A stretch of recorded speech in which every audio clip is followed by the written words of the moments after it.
ସଭା ଭାଗ 1 ଶୁଣନ୍ତୁ। ସମସ୍ତ ଭୂତ ଭାଇ ଭଉଣୀମାନେ ଶୁଣନ୍ତୁ। କାଲି ସମସ୍ତ ଭୂତଗଣ ସଭାରେ ଉପସ୍ଥିତ ରହିବେ। କାଲି ଆମ ସଭାକୁ ଚିଡ଼ିଙ୍ଗି ରାଜା ଆସୁଛନ୍ତି। ଯିଏ ସଭାକୁ ନ ଆସିବ ରାଜା ତାକୁ କଠୋର ଶାସ୍ତି ଦେବେ। ଯେଉଁ ନୂତନ ଭୂତ ଭାଇମାନେ ଆମ ସହ ମିଶି ପାରୁନାହାନ୍ତି ସେମାନେ କାଲି ମିଶିବେ। ଚିଡ଼ିଙ୍ଗି ରାଜାଙ୍କ ପାଖରେ ଦରଖାସ୍ତ ଦେବେ। ମୁଚୁତୁର ମିଠାଇ ବଡ଼ ବଡ଼ ତିଆରି କରିବେ। ବଡ଼ ବଡ଼ ମାଛ ପିସ୍ ହେବ। ଭଲ ମାଂସ ଝୋଳ ହେବ। ଭୋଜି ଭାତ ଭଲ ଆଇଟମ ହେବ। ଅଜା କହିଲେ, ନାତି ନାତୁଣୀ ମାନେ କ'ଣ ଶୁଣିଲ? ନାତି ନାତୁଣୀ କହିଲେ, ଅଜା ସତରେ କ'ଣ ଭୂତ ସଭା ବସେ? ଭୂତ ମାନେ କ'ଣ ହରି ପୁଇ ଖାଆନ୍ତି? ଏବେ ତ କାହିଁ ନାହିଁ। ଆମେ ସେ ସବୁ ଦେଖୁନୁ କାହିଁ? ଅଜା କହିଲେ, ନାତି ନାତୁଣୀ ମାନେ ମୋ ଅଜା କହୁଥିଲେ। ତାଙ୍କ ଅଜା କେତେ ଭୂତ ଦେଖିଛନ୍ତି। ଭୂତକୁ ପରା ହାତରେ ଧରିଛନ୍ତି।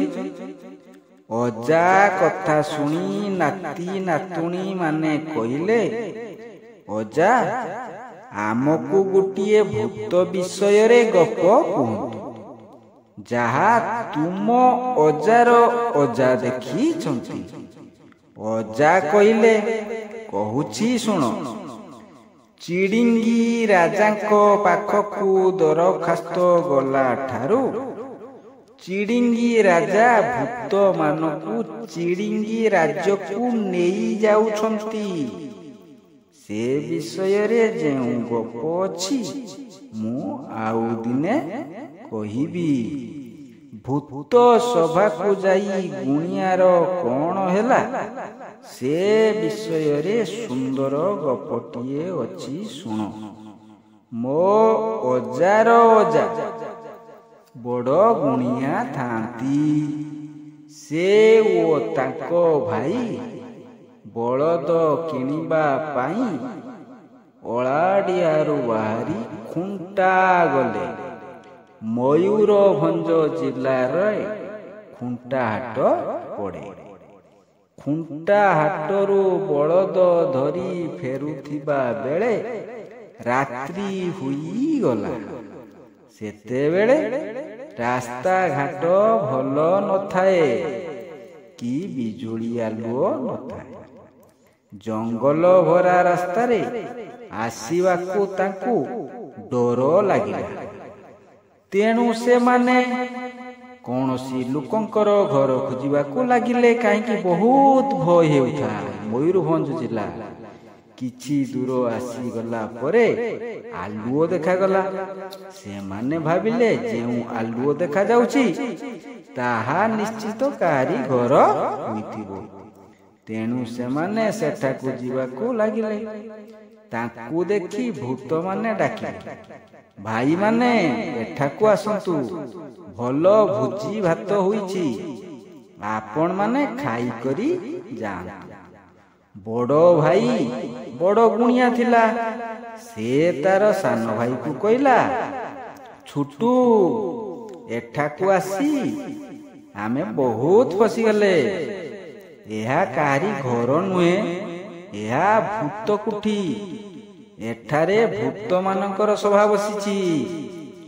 ମୁଁ ଗୁଣ ଦ୍ୱାରା ମୋର ଦେହ କିଳି ଦେଇଛି, ତୋର ଦେହ ମଧ୍ୟ କିଳି ଦେଇଛି। ଆମ ପାଖରେ ବିଷ୍ଣୁ ପଜର ଅଛନ୍ତି, ଡରିବାର ନାହିଁ।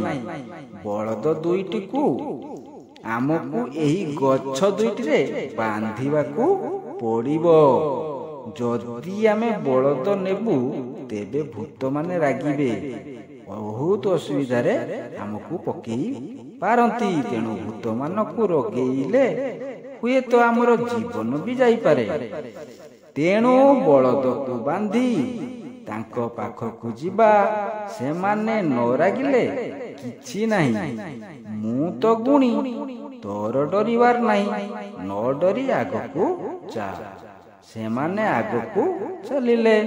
ଭୂତ ସଭାରେ ଯାଇ ପହଞ୍ଚିଲେ। ଦେଖିଲେ ରାଜ ଦରବାର ବସିଛି। ଚିଡ଼ିଙ୍ଗି ରାଜା ସିଂହାସନ ଉପରେ ବସିଛନ୍ତି। କେତେ ହାଜିର ନେଉଛନ୍ତି, ଆଉ ଅଭିଯୋଗ ଶୁଣୁଛନ୍ତି, ନ୍ୟାୟ ଦେଉଛନ୍ତି, ଦଣ୍ଡ ଦେଉଛନ୍ତି। ଚିଡ଼ିଙ୍ଗି ରାଜା ଏମାନଙ୍କୁ ଦେଖି ଭୂତମାନଙ୍କୁ ନିର୍ଦ୍ଦେଶ ଦେଲା, ଆମ ଘରକୁ ଅତିଥି ମାନେ ଆସିଛନ୍ତି, ତାଙ୍କୁ ଶଯ୍ୟାସନ ଆଣିଦିଅ। ସେମାନେ ଖାଇ ପିଇ ଆରାମରେ ଶଯ୍ୟା ଯିବେ। ରାଜାଙ୍କ କଥା ଶୁଣି ଭୂତମାନେ ରାଜମହଲ ମଧ୍ୟରୁ ଗୋଟିଏ ସୁନ୍ଦର ପଲଙ୍କ ଘେନି ଆସିଲେ। ପଲଙ୍କକୁ ପକାଇ ଦେଲେ। ପଲଙ୍କ ଉପରେ ସେମାନଙ୍କୁ ବସାଇଦେଲେ। ସେମାନେ ପଲଙ୍କ ଉପରେ ବସିଲେ। ଦେହ ଖେଳୁଥିବାରୁ ଏବଂ ଗୁଣିଆ ଗଦ ପାଖରେ ଥିବାରୁ ସେମାନଙ୍କର ଭୟ ନଥାଏ। ପଲଙ୍କ ଉପରେ ବସି ରାଜମହଲର ସୌନ୍ଦର୍ଯ୍ୟ ଉପଭୋଗ କରୁଥାନ୍ତି। ରଙ୍ଗ ବେରଙ୍ଗର ଆଲୁଅ ବ୍ୟବସ୍ଥା ଥାଏ, ହରି ତୁରି ବାଦ୍ୟ ବାଜୁଥାଏ। ଜଣକ ପରେ ଜଣେ ଚିଡ଼ିଙ୍ଗି ରାଜା କୈଫିୟତ ତଲବ କରୁଥାନ୍ତି। ନୃତ୍ୟ ଗୀତ, ନାଚ ଗୀତ, ବାଜା ଏସବୁ ସହିତ ବିଚାର ମଧ୍ୟ ଚାଲୁଥାଏ। ମାଡ଼ ଛାଟ ଦେଇ ଦଣ୍ଡ ଦେଉଥାନ୍ତି ଚିଡ଼ିଙ୍ଗି ରାଜା। ସେହି ବିଚାରରେ ଜଣେ ରସି ଲଗେଇ ମୃତ୍ୟୁବରଣ କରି ପ୍ରେତାତ୍ମା ହୋଇ ଆସିଥାଏ, କିନ୍ତୁ ସେ ଜଏନ କରିନଥାଏ। ତେଣୁ ଚିଡ଼ିଙ୍ଗି ରାଜା ତାକୁ ଡାକି ରସି ଲଗେଇ କାହିଁକି ମଲୁ ବୋଲି ପ୍ରଶ୍ନ କଲେ। ପ୍ରଶ୍ନରେ ସେ ନିରୁତ୍ତର ରହିବାରୁ କହିଲେ, ଏହାକୁ ଧୁମ ଛେଞ୍ଚ ଏବଂ ଛେଞ୍ଚିଲେ। ରସି ତାର ବେକରେ ଜଡ଼ି ଧୁମ ଶାସ୍ତି ଦେଲେ। ଶେଷରେ ରସି ଦ୍ୱାରା ମୃତ୍ୟୁବରଣ କରିଥିବା ପ୍ରେତାତ୍ମା ମାନଙ୍କ ସହ ରହିବାକୁ ଅନୁମତି ଦେଲେ। କହିଲେ, ଏହିପରି ଯେଉଁମାନେ ମୃତ୍ୟୁବରଣ କରି ଏଠାକୁ ପ୍ରେତାତ୍ମା ରୂପରେ ଆସିବେ, ସେମାନଙ୍କୁ ଏହି ଦଣ୍ଡ ଦେବାର ବ୍ୟବସ୍ଥା ଚାଲି ଆସୁଅଛି ଏବଂ ଚାଲିବ। ସେହିପରି ଜଣେ ବିଷ ଖାଇ ମୃତ୍ୟୁବରଣ କରିଥିଲା, ତାକୁ ଧରି ଆଣିବାକୁ ତାର ଦୂତମାନଙ୍କୁ ନିର୍ଦ୍ଦେଶ ଦେଲେ। ଦୂତମାନେ ତାକୁ ଧରି ନେଇ ରାଜା ପାଖରେ ହାଜିର କଲେ।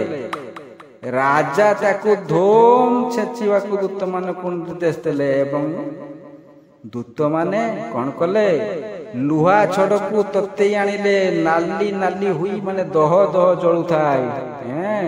ସେଇ ଲୁହା ଛଡ଼ ତାକୁ ଆଣି ତା ଦେହ ସାରା ଖାଲି ଫୁଡ଼ି ପକାଇଲେ।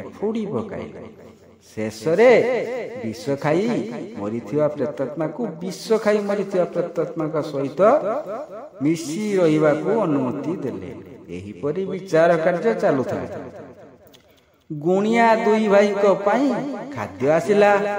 ବହୁତ ହରି ପୁରୀ ମାନେ ମୁଚୁଦୁର ମିଟି, ଡାଲି ଘଣ୍ଟ, ଚାଟିଣି, ମାଛ, ମାଂସ, ଏମିତି ବହୁତ କିଛି ଆସିକି ସବୁ ଥୋଇଦେଲେ ପଲଙ୍କର ଚାରିପାଖେ। ତେଣୁ ଗୁଣିଆ ତାର ଭାଇ ଛୁଟୁକୁ କହିଲା, ଭାଇ ଛୁଟୁ, ତୁ ଏସବୁ ଖାଇବୁ ନାହିଁ। ସେମାନେ ଯେତେ ଯାହା କହନ୍ତୁ ନା କାହିଁକି ମୌନ ରହିବୁ, କିଛି କହିବୁନି। ସେମାନେ ଆମର କିଛି କରିପାରିବେନି।